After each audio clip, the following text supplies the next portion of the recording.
right, you big gumpy idiot. The Tombsters have been asking, G. Chadwick Cook, can you tell us, what is consciousness? Well, I'm not really sure, but what I do know is that with its two different brain regions networked together, rather than a single part of the brain, the thinking goes that if we figure out which bits of the brain are involved and how the neural circuitry works, we'll figure out how consciousness emerges. And, you know, pretty much that kind of answers your question, but the more important question, Dan, is why anything should be conscious in the first place. I mean, you could...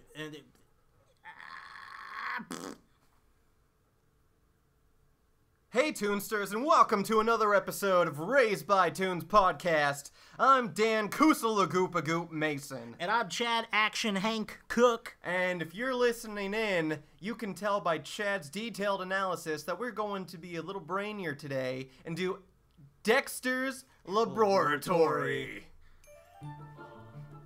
Ah, yeah. Dee Dee trickled down the hallway and I shift. Everybody books a hole, yeah. We're in a lab now, right now. Flying, floating, Dexter's here. He's a little... The machines are flying around. Yeah. I think we should have stuck with the past the bolted doors where possible. We'll mention it later. That's right, ladies and gentlemen, Toonsters galore. We are doing Dexter's Laboratory. Booyah! A little gem from Cartoon Network. Premiered April 28th, 1996, and ended November 20th, 2003. It was a Hanna-Barbera production from it was Cartoon Network production from 96 to 97, jumped to a Hanna-Barbera production from 97 to 98, and lo and behold, back to Cartoon Network productions, 2001, 2003. But a little squeeze in between there, 1999, a little TV movie, Dexter's Laboratory Ego Time. Ego Trip. Oh, sorry. Sorry, Mr. You could give us a detailed analysis of what the human psyche consciousness is, but we're not all perfect, okay? I'm like one of those people that don't know one thing but know the other. I forget what it's called. Like I don't know the name of what it's called. You're so stupid. Anyway, this episode was brought to you by Justice Fruit Pies. Taste that you'd... What was it? Crap. Justice Fruit Pies. The delicious treat you'd have to... be crazy to hate. Fuck me. Play the clip. Okay, we'll play it. Suddenly... I, the evil mathematician, shall capture all the children and force them to do homework forever. Just then... Major Glory. You asked for it. No violence in school. You're right. But there is one way to stop you. No, not Justice Fruit Pies, the delicious treat you'd have to be crazy to hate. So I give up. Later. Thanks, Major Glory. Don't take me, take Justice Fruit Pies. What? I said, don't take... Oh. Welcome back, Toonsters. If you're just joining us, which I don't know how you could because it's a podcast, why would you just shuffle 10 minutes in? Hopefully, you're scaring me if they do have the technical prass to, I think prass is made up, but... Prass is not a word. I like it, though. I like the sound of it. Prass, you know? Ladies and... Prowess. That's what Prowess, yeah. That's what I was going for, okay. Toonsters, if we can be serious for a moment, this episode is dedicated to Christy Cavanaugh, who was the voice of Dexter for many seasons, the first few. Rest in peace. She was actually seasons 1 through 3, and then she did like a brief stunt for a little bit, but... she's also known for doing Chucky Finster. You might know her from Chucky from the Rugrats. That wasn't Chucky's voice, by the way. I don't do voices. But, yeah, Christy Cavanaugh... her claim to fame was Chucky from Rugrats, Dexter, but she retired from voice acting in 2001, and in December 2014 she passed away. So we are going to dedicate this episode to her. And what an episode we have for you today. Indeed we do. We actually, so for Dexter's Laboratory, this... as we talked about briefly in our last episode, with Two Stupid Dogs. Yes. Dexter's laboratory. I'm gonna call it laboratory because it's throwing me off to keep saying it like that. If you want to be an idiot, all right, go right ahead. Oh, you're hideous. Anyway, so for Dexter's lab, we could just say. Yeah, just say Dexter's anyway, lab. it was part of the new cartoon age. Fuck's sake. Cartoon stage. The new cartoon era for these things. The way Two Stupid Dogs sort of ushered in that new blood into cartoons and Hanna-Barbera. Dexter's lab was the one that sort of kicked down the door and let the fucking people in.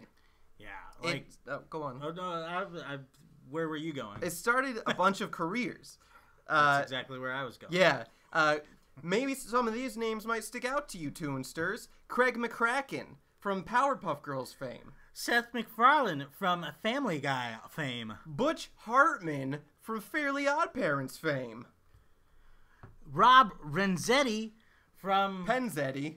Penzetti. No, it was Renzetti. It's Rob Penzetti. Okay, Penzetti. Fine. Fuck's sake. Where's Penzetti from then? I don't know. All right. Anyway. No, Penzetti worked on some of the classic cartoons like Smurfs and G.I. Joe. Oh, yeah. And he actually was roommates with Gendy Tarkovsky, the creator, director... Tartakovsky, but we'll just... Tartakovsky. It's Tartakovsky. No, there's another K. Tarkak. Do you just read these things? I'm just... It's Tartakovsky. That's Tartakovsky, but I'm just Oh, saying. my fuck. But, all right, we'll leave that alone for now. We'll just call Gendy T. Gendy T. Gendy T. Sorry. Anyway, there were 4 seasons, 78 episodes, 221 segments of Dexter. Broke off into little segments, 3 acts where they would have the Dexter's episode, maybe possibly filled in with Dial M for Monkey or the Justice Friends. Another great. And then wasn't there one more? Oh no, it was just more commercial or little short segments. Yeah, they would have a little thing to break a little time in there, like 30-second segments here and there. We would like to bring up some news. Oh yes, right? Definitely, yes. There's some fun stuff going on in the animation world, so we just want to bring you up to date. Open your eyes and your ears, folks. See, here at Raised by Toons, we don't just live in the past. We live in the present. And the future. And we are eternal. Ever all-knowing, omnipotent. Anyway, the Boy Scouts announced recently that animation is going to be their newest merit badge. Ooh-wee. Now, I wish I had that capability when I was in Cub Scouts, because I had to learn knots and, making a race car out of wood. You trip walking. You struggle with just trying to walk and chew gum at the same time. How are you in the Boy Scouts? You have the most. I wasn't in the Boy Scouts. Moral compass. I was in the Cub Scouts. I stopped after Weeblo because I was like, I don't want to go camping. Did you stop or they kick you out? I stopped because I was awesome at being Cub Scout. That means, Toonsters, that the Boy Scouts of America have recognized animation enough where that they think it is so distinct in our culture for different aspects that it is necessary to become a well-rounded man. I hope the badge is actually just like one big googly eye you stick on the badge. Just one big googly eye that rolls around. Hey! Also, this just in, Cartoon Brew, the website that you guys can check out right now. We have no affiliation, but we think they're cool. They're launching the 2015 Animation Oscar Tracker, which is a listing of different animated shorts or Oscar-nominated things. Feature-length films. Yeah. And so on. And it really just keeps track of who's on task of possibly being nominated, or after the fact nomination, who are nominated, who have the chance of winning an Oscars. Exactly, and they'll also have links to sites if you can watch the shows, so you can keep up to date, so you can be well-informed, as well as the Oscar committee, to have a well-rounded opinion. You can feel like you're choosing the winner, too, but you're not. You're not, but you know what you can do? What? You can visit San Francisco's Cartoon Art Museum. Whoa! That's right, 655 Mission Street in San Francisco. Give them a call at 415-CARTOON. Awesome! Yep. fun fact of the day. Did you know, Toonsters, Warner Brothers and Disney had a deal in Who Framed Roger Rabbit that Bugs Bunny and Mickey Mouse would have to share the same amount of airtime, lines, dialogue, and frame rate. That's ridiculous. To get them both in the movie. They had to share the exact same down the middle. Watch it. Go back right now. Well, don't stop listening to this first. Take out your 8mm. Take out your 8mm or your DVD or your video cassette, VHS, and or your, what's that? The big old disc from class. Laser disc. And pop it in and check it out. Time it with your stopwatches. Lastly, before we get back into Dexter's Lab, Anime Expo 2015, July 2nd through 5th at the LA Convention Center. Be there or be... I'll be dressed up like Goku. I mean, going? I might. I don't know. Depending on my schedule. Toonsters, I have a thing. I'm for anime. I'm with it.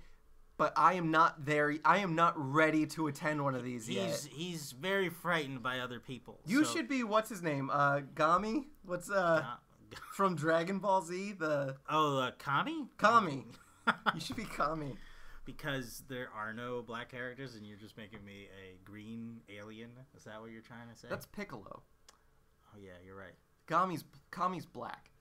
I got you pegged. Wait a minute. Kami's not... Wait, no. Who's the one that's like has a... let's not get down this road. We'll touch on DBZ another episode. In Dexter's Laboratory. We're back. He started on What a Cartoon, just like Powerpuff Girls, a lot of other people. Gendy Tartakovsky, just T, or whatever. Just go Mr. T. He was one of the first to go through the What a Cartoon door. And like we said, Seth MacFarlane, Butch Hartman, Craig McCracken, they all worked on Dexter's Lab. They all worked in the same trailer. Like, they were put in the same area. All those mines. Speaking of mines, Dexter is about a boy genius with a secret lab who engages in rivalries, deals with boyhood drama, and has a little annoying sister who's actually older. Well, she's older and she's taller.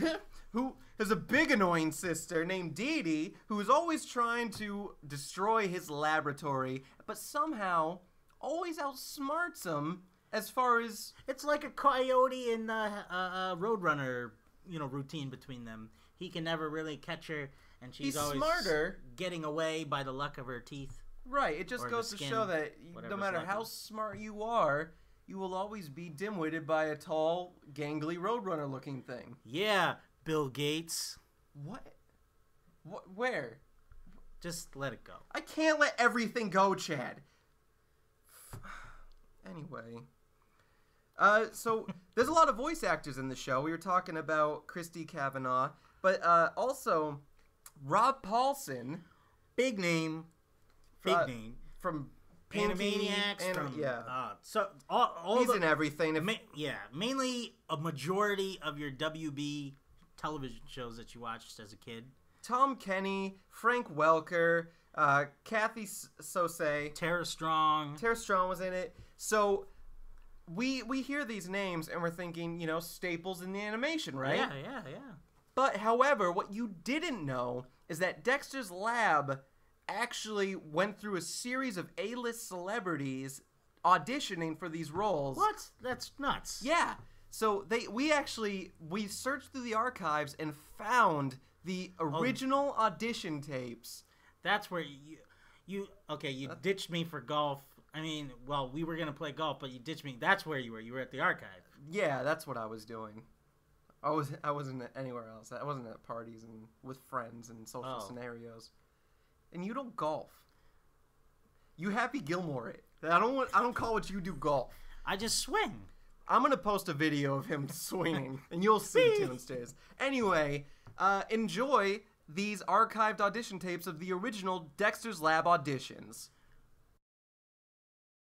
Audition tape 3, Christopher Walken as Dexter. Now, can you do a little bit of improv for us? Sure. Okay, here we go. Dee Dee, get out of my laboratory or I'm going to cut off your head and put it on a fish. Chris, this is a children's show. Oh, sorry. Let me do that one more time. Audition tape 17, Stone Cold Steve Austin as Mandark. Hey, Dexter, if you don't shut down your lab, I'm gonna kick your ass. I'm sorry, could you try the laugh one more time? It's ha ha ha. No, let's stick to the script. Now, Bill, Dexter's dad is more of an everyday man. Can you give us some sort of connection there? Okay. Hey, Dexter, you got to go outside and you got to play the sports and the bopping the balls around and the throwing and the passing and the Bill, none of that was in the script. Can you try it one more time? Okie dokie. Hey, are you giving free pudding pops out? Bill, stick to the... Okay, Mr. Lloyd, from your last line. At last, I created my greatest machine ever. Okay, let's do it one more time. At last, I created my greatest machine ever. Can you do it a little less Christopher Lloyd-y? At last, I created... Okay, this isn't gonna work. Mr. Falk, for the last time, Dee Dee is a female character. Okay, I think I got it now. Okay. Hey, Dexter, what does this button do? What does this do? Can you attempt it as a female voice? I'm sorry.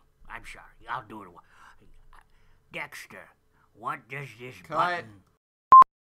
Mr. Pacino, it is an honor for a man of your caliber to audition for a role. It's a bit part, but if you want the role of Monkey, it's yours. Just for the execs, give us a little bit read here. Here we go. Oh, hooah! Okay, let's just get Frank Welker. Hope you enjoyed it, Toonsters.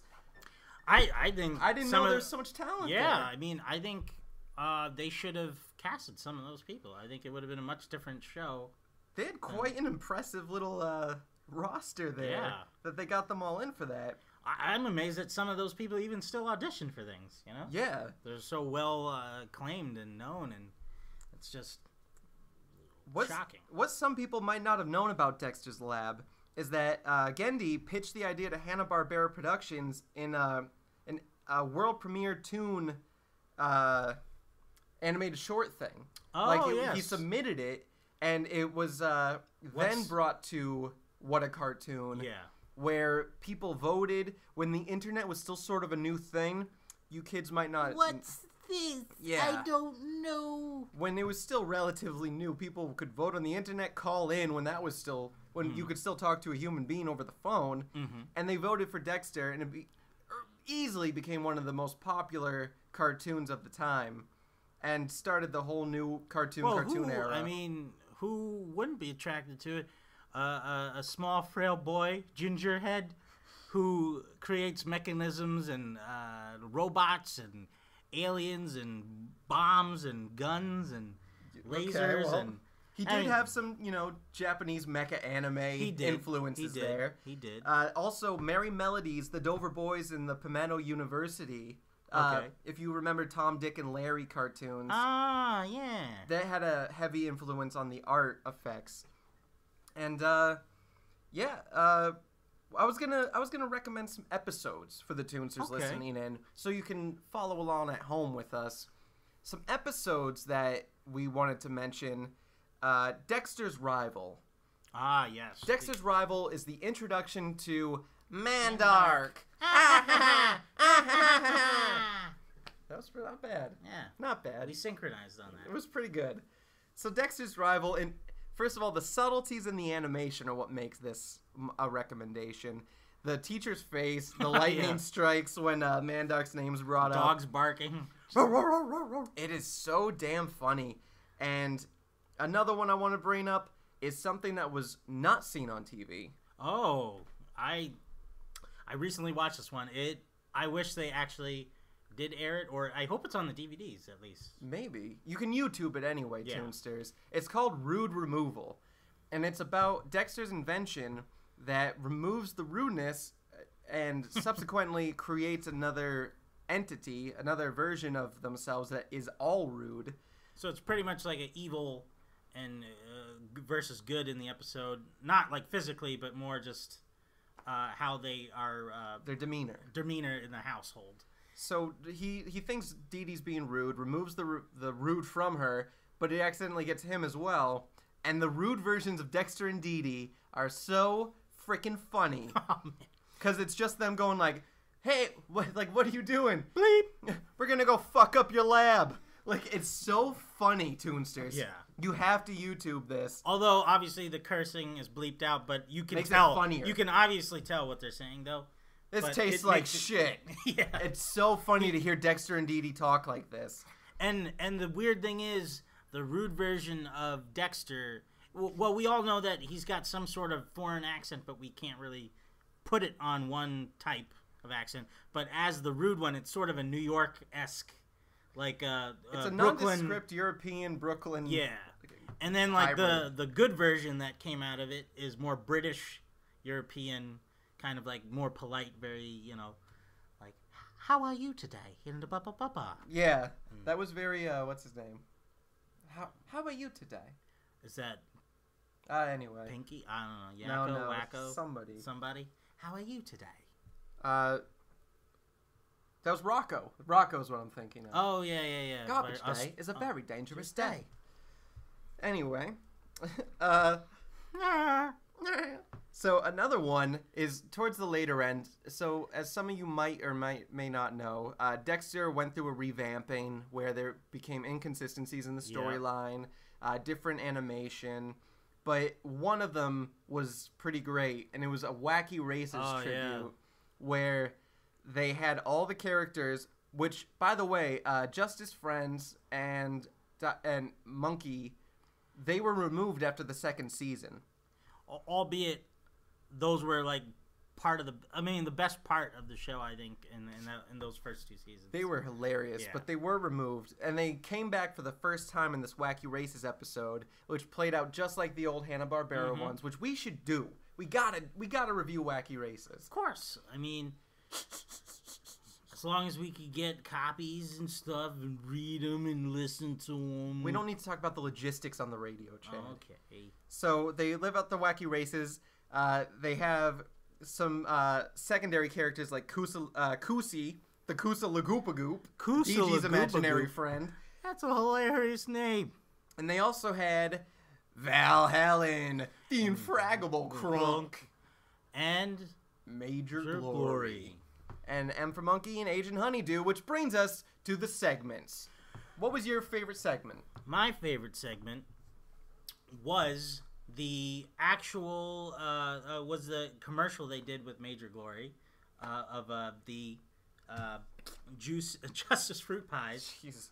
With the actual mathematician, and it was just so hokey, like an actual The one that we heard earlier. yeah, the one we heard earlier. And I just thought it makes me laugh every time I see it. So tell us a little bit about Justice Friends. Well, Justice Friends, they're Major Glory is Dexter's favorite superhero, and they're inspired by Marvel characters that Jenny T. Tartakovsky used to read as a kid, and pretty much the Infraggable Hulk is built off. Hunk, is it? Crunk. Crunk. He's based off the Hulk, and Valhallen is based off of Thor, but instead he's got a guitar axe, and he's pretty much just a He's an 80s surfer, hairband, yeah. 80s hairband surfer, like, oh, dude, hippie-ish kind of guy. And then Major Glory is sort of like a mix between Captain America and Superman, I guess, or Captain. because he he's wears the his all-around golden patriotic eagle guy.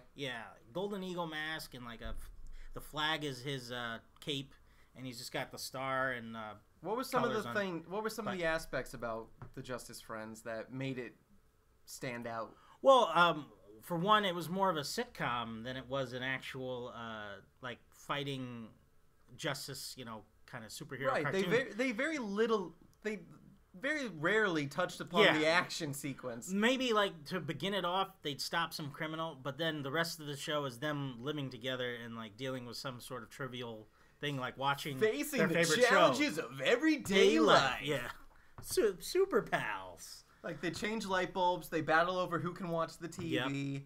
Yep. And like dinner time, like being at the table all at once, right? Not eating without the other. There was also an episode, where they were called in to battle the strongest force in the universe. Oh yes, who was voiced by Macho Man Randy Savage. That was a great one.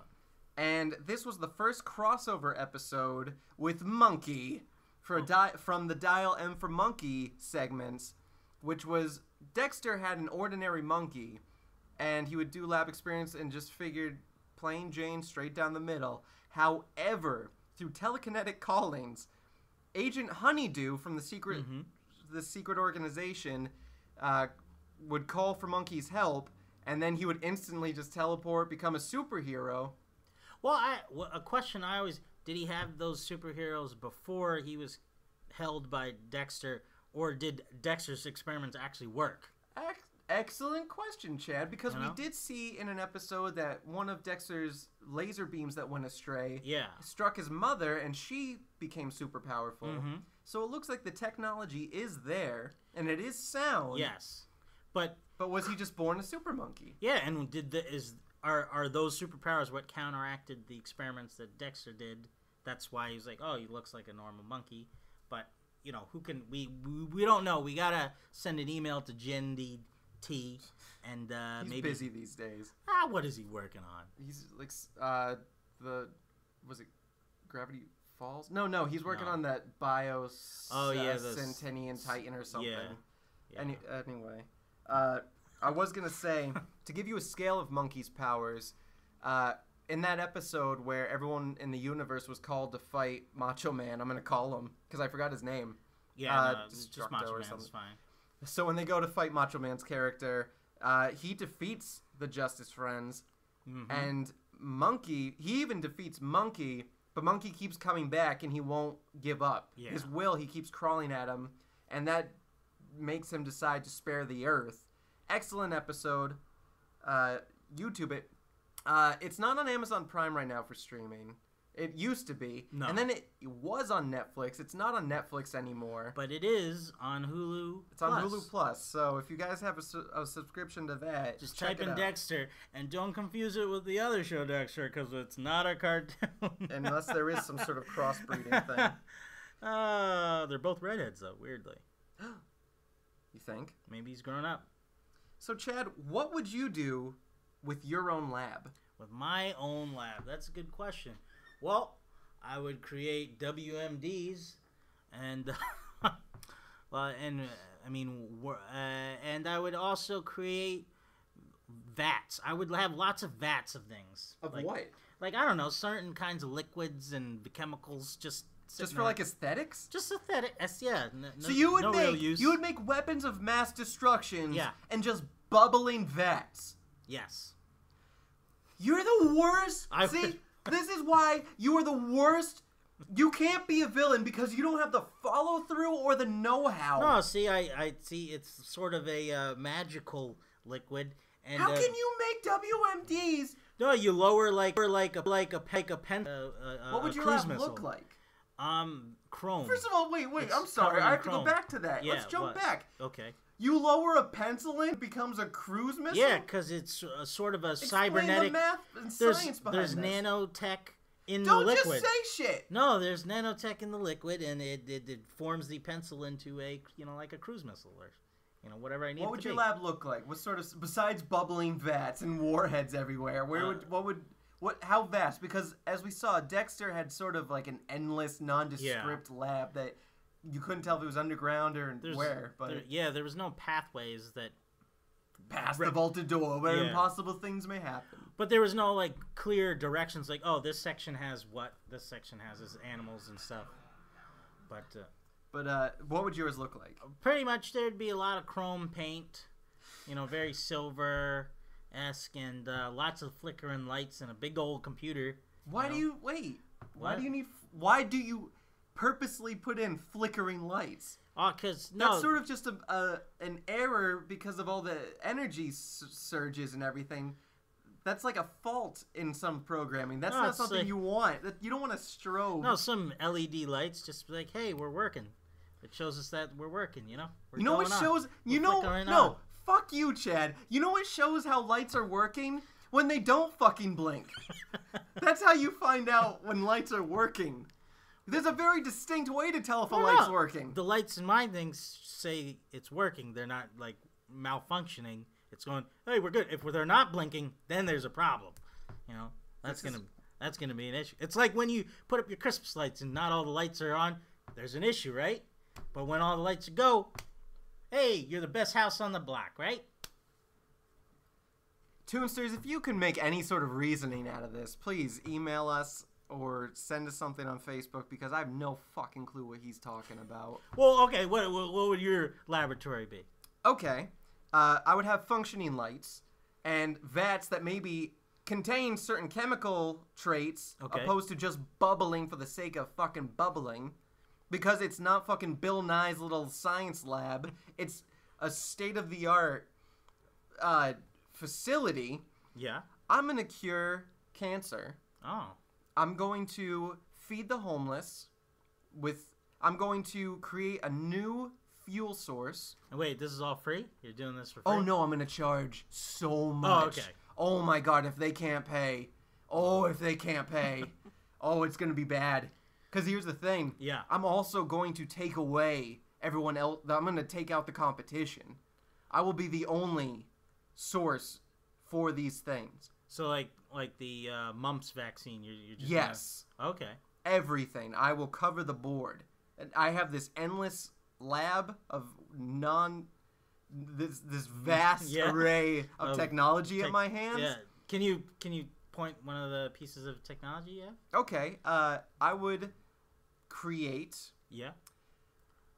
lights that could never flicker. Really? And then I would How would you know? I would patent that. And then I would make you pay out your fucking asshole to have lights that that could flicker. Well, that's good because I sell the WDs and I make a lot of money through that. I mean, so I guess I see we have contrasting points of view here. Yeah. Yeah. But So I guess the whole point of this show, besides our rambling, is to say why we're talking about it. well, it's. I mean, at the time there was nothing really like it. I could say. I mean, there were strange cartoons. There were very obscure situations that characters would be in, but it was more of a. Could you say it was meta? Because did it know itself was kind of. It was Not making fun of really. itself or making fun of the themes of. Not really. I It guess just no. sort of borrowed upon. Yeah, other it borrowed things. upon other things, but But it was certainly its own entity as Yeah. far as I mean, originality. it captured sci-fi so well. I think that like Yeah. fans of it would be, oh, I like this. It's making fun of it, but it's also playing with it and taking it to other places that the live action movies or shows didn't go. And it's kind of interesting, how weird and how casual it could just keep going back and forth in between those. Plus, when you look at all the talent that was provided, Definitely. to think of the voice talent, the creative behind the scenes talent, the production talent, it will be very rare to see all of these names nowadays together. Yeah. Because they became too famous. Like you can't. I mean, even though Tom Kenny's in everything, Yeah, he's just all around an amorphous. like Seth MacFarlane, Craig McCracken, like Butch Hartman, these are names that are all in charge of their own shows now. All that, yeah, and you wouldn't see Seth MacFarlane just like, oh, let me work on my friend's show. No, I got like 3 or 4 shows Right. in a movie I'm working on, so I don't really need to. Which help is you why out. we're stuck with a Cleveland show Yeah. once in a while. So Or Cleveland. now Dexter was a big fan of Action Hank. Yes. Now, for those of you who don't know, he's sort of a Mr. T. like based on black exploitation movie films where the action heroes gives you those stupid puns like Very A-team. yeah, very A-team, like, hey, I'm gonna beat you up. You mixed up the wrong problem here, buddy. Yeah, Breakfast is over, brunch. so it's time to Brunch you in the face. Stuff like that. Yeah. And then Dee Dee, on the other spectrum, was a fan of Pony Puff Princesses. Now, Chad, debate of the day. Okay. Action Hank, you take his side. I'll take Pony Puff. Okay. Who was the superior franchise? Obviously, Action Hank, because, well, one, you're going to see a color, If you could see my face, too. a black man, such as myself, taking charge, taking it to the man, taking it to any bad guys, ninjas, robots, whatever need to be, decimated, whatever needed to be saved. Explosions. And like you have that sick-ass beard. He's got one hell of a beard. No one can defeat him. He's unstoppable. True. He's like a Rambo, but not. Dexter even created a Beardatron. Yeah. To have a beard similar. And they teamed up together and they connected beards and they beat all the bad guys. That's true. Look it up, Toonsters. I, myself, am going on the side of Pony Puff Princess. Oh, okay. Now you're thinking, how could that possibly win out? I'll tell you, motherfuckers. Listen. Pony Puff ain't nothing to fuck with. Listen up. There was a time where the decoder rings were mixed up in the cereals for Dee Dee and Dexter. Dee Dee went to the Pony Puff Princess playset and was hung over a vat of malted cinnamon sugar. Well, Pony Puff don't fuck around. Action Hank busts in, gets his busted chops fucked up. I'd have to disagree because he busted in there. He was punching those horses in the stomach, and he gave them. They're ponies. It's two completely different things. You pull their hair, you punch them right in the old, chest area, wherever they're. I don't know horse anatomy that well, but and then he's giving puns up the wazoo. That's great. That's great entertainment. That's awesome stuff. He's gonna win. He's the good guy. Thank you, Chad. Pony Puff ain't nothing to fuck with. Now back to Dexter's Laboratory. I think you said it right this time. I did. One of the things that people should be watching for when reviewing these episodes is the parents. Yes. The parents, much like early episodes of Rugrats where the parents outshined the babies. Yeah. The parents are so funny in these episodes with their, which you appreciate more as an adult, with their reactions to running out of coffee. Oh, yeah. With their reactions to trying to teach their kids how to be well-rounded individuals, or teach them sports, or help them with the school play. Yeah. The parents are very unaware of Dexter's lab. So they are very much your 50s sitcom parents with the wholesome... Like, they're the parents... son? They're the parents that you'd see just their legs, but this time you see the rest of their body. They act like that, yeah. But then there's a sort of extreme they hit once a certain thing happens. Like, they'll go further than what a normal parent would assume. And, like, for the coffee one, like, when the dad comes down and the coffee's out, he just starts wigging out and crying into the tea kettle. It's so funny because the speech he goes on about how adults need coffee and how children have youth, they don't need it.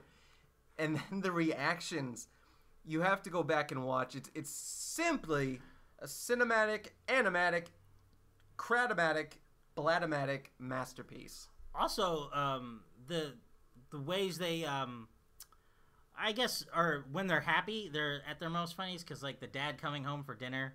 Just humming songs to himself. He's singing like a freestyled song of him coming home to have food, having dinner in front of the plate. Yeah, from his wife, having it ready for him, and he sounds so happy, like I can't wait to take a bite out of that plate or something like that. And the thing is, when you're thinking of Dexter's Lab, you're probably going to like Koosie the Goopa Goop, Koosie the Goopa Goop, the imaginary friend, Dee Dee's dancing, Mandark. The inventions that Dexter goes, or that time he created a machine for dodgeball. Or the time machine, and multiple clones of Dee Dee and Dexter. So you think of those things, but you should really rewatch it with this adult mindset. I wonder if that kind of inspired Stan's dad, Randy, from South Park, because that's sort of like I didn't even think of that. Crazier version. So if you are not too familiar with Dexter's Lab, Randy Marsh from South Park is a perfect example of how the parents react, except maybe less Crude, I guess. Yeah, less crude. Less crude, but very wholesome. But that mentality of like of blissfully unaware of the world around them. Yeah. What cereal do you think would be a fine accompaniment while watching Dexter's Lab? Okay, well, I would have to choose the Raisin Bran cereal, and the reason behind that is because the raisins look like a brain from Dexter's Laboratory. And so you're eating brains, raisin brains. That was the biggest stretch. And you can and we've stretched on this show. Did you just not do your homework? No, I was like raisin bran, brains. Was that it? Just those two pieces in your brain just sparked and was like, that's fucking it. Well, I'm done for the day. Because Dexter's hair looks all crumply like a... Oh, like so now it's the hair. Now you just... But then I was like, wait a minute. His brain... Because when they zoom into certain creatures in the show, you see this little crinkly You're little lying. thing. I'm not lying. I'm not good at lying. You know that. So I'm telling you... I'm not saying you're good at what you're saying right now. Those are two different things. No, but Raisin Bran cereal, I would... Because it's wholesome and it's good for the brain structure and the brain nutrients, and I would eat Raisin Bran cereal for Dexter's Laboratory. You wouldn't eat Raisin Bran cereal if they put fucking marshmallow sugar I love Raisin Chunkies Bran in cereal. Tastes very sweet. I'm gonna eat... Yeah, what are you gonna eat? I'm gonna eat... what's the... I can't... I was gonna make a joke about the Sugar Hanks. Oh, like the... frosted... Like... Powery Puffs, or... Sugar Hanks. But that's what Dexter eats every morning. But I'm actually going to go Frankenberry on the same sense of a lab. Created in a lab, just like Dexter's inventions. Not far-fetched at all. Raisin Brain cereal? Hey. Oh. No, you pissed me off because the fact that you're so matter-of-fact with your stupidity, it hurts me. It hurts me that I got to come here every week to do this I'm just shit. saying Frankenberry doesn't, he was created on a slab, but hey. We don't know anything about Frankenberry. Then you're assuming that he has something to do with the lab, though. He's always in a lab. No, Frankenberry's never in a lab. Where else is he gonna go? Roaming around and meeting a blind girl and accidentally kill...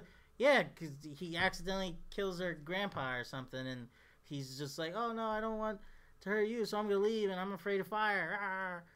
And I think you're confusing Frankenberry with somebody else. Oh. Anyway, with Dexter's Lab, there's such notoriety behind Dexter's Lab, and the reaction and response it got from fans. It was a three-time Annie Award winner, and then it was nominated for 4 Primetime Emmys, nominated for 4 Golden Reel Awards, and nominated for 9 additional Annie Awards. And what have you guys done, right? You haven't done shit today. You've listened to us, which means you're already at a low. Yeah, you're just... You can't really get much lower than where you're at right now. So find a friend to help you lift you up out of the rock bottom. Did you have a balloon made of you in the Macy's Day Parade for 2 years? You didn't. Oh, what? Yeah, 98, 99, Dexter had a balloon. Oh, I think I do remember that, because he was short and stumpy, so it was easy to make. Yeah. Not like fucking, they have... Bugs Bunny, where it's just this long... this dangly fucking weird-looking thing of, like, Sonic or something. Oh, yeah. Anyway. He didn't move fast at all. Yeah. Didn't one deflate one year? I think so. But yeah, different show. Different. Watch Dexter's Lab. It's funny. I'm going to tell you how funny, because we're about to rate this. Bitch. Hey. What? There's a reason I didn't say it. Well, you already said a curse. I didn't get to curse this That's episode. True. Chad, do you want to start us off? No, you could go first. Okay. Based on rewatching Dexter's Lab on Hulu Plus, it holds up. Not only does it hold up, I think it's funnier in a sense that there's so many little nuances in the animation, the facial characteristics, the exaggerated storylines from dealing with science to dealing with a mystical sort of aspect with like imaginary friends, and then dealing with the real life sort of home issues, how Dexter would use his science to sort of solve what's going on in school or at home, dealing with simple issues like being bad at dodgeball with science and huge, like, mecha technology. You need to rewatch this, Toonsters. It's so funny. Excellent voice talent. Huge names. I'm going to give this one 5 out of 5. Whoa! Mandorks. Bing bong, bing bong. Mandorks? What is that? Is that even in the show? Mandark. But you said Mandork. Calls him Mandork. Fine. Okay, I don't know. Whatever. All right. Okay. Well, you left me you left nothing for me to say except scraps to pick up where anything. You never say more than scraps anyway. Hey, buddy. Wubba lubba dub dub. All right. Well, with everything Dan said, right? This is a great show. It's one of the few shows that I do remember watching as a kid, because, I mean, I watched so many Saturday morning with Fox Kids and WB Kids, and then there was the cartoon series shows that came on, and of all those, Dexter was the most prominent because I guess it spoke to my introverted ways. I don't know, but it was very. He wasn't the most popular. Hey, buddy. I was popular with myself, but I don't know what that means. But there's a fucking snowblower outside. I don't think they could hear it. Anyway, they can't hear it. Okay. Okay. So where was it? Yeah. Okay. But watching the show, it hits all the themes that I really loved as a kid. Like, I watched a ton of sci-fi, a ton of like action, futuresque lasers and different reality type of theme. Just all around fictional crap that I watched, and it met every aspect of it in every way. Plus, I had an annoying sister, but she was 1 year younger than me, but still, she was annoying nonetheless, and an annoying brother. So if you combine the two, they equal Dee Dee, sort of. It's all around great show. It's fun. Any kids out there who wear glasses, you get a hero to look up after, and you just narrow it down more and more. But I'll just get to the rating. Yeah, rate the fucking thing. Well, it's a 5 out of 5. Hey! Kusa the Goopa Goops. Sure. 5 out of 5 Kusala Koopa Goops. You hear it? Or Gendy Targovsky Geese. Oh, jeez. Toonsters, you heard it first. Chad and Dan, both 5-star Kusala Goopa Goops for Dexter's Lab. Hooah! So, that's going to do it for us today, Toonsters. Once again, this episode was dedicated to Christy Cavanaugh, amazingly talented voice actress. And do yourself a favor, watch the show, check us out, and remember, if you weren't raised by tunes, you weren't raised right. Thanks for listening to the Raised by Tunes podcast. Be sure to visit their website at www.raisedbytunespodcast.com. If you haven't already, subscribe to their podcast on iTunes, and don't forget to follow them on Twitter and Facebook. Tune in next week to listen to two grown men who peaked in middle school try to relive their glory days on Raised by Tunes.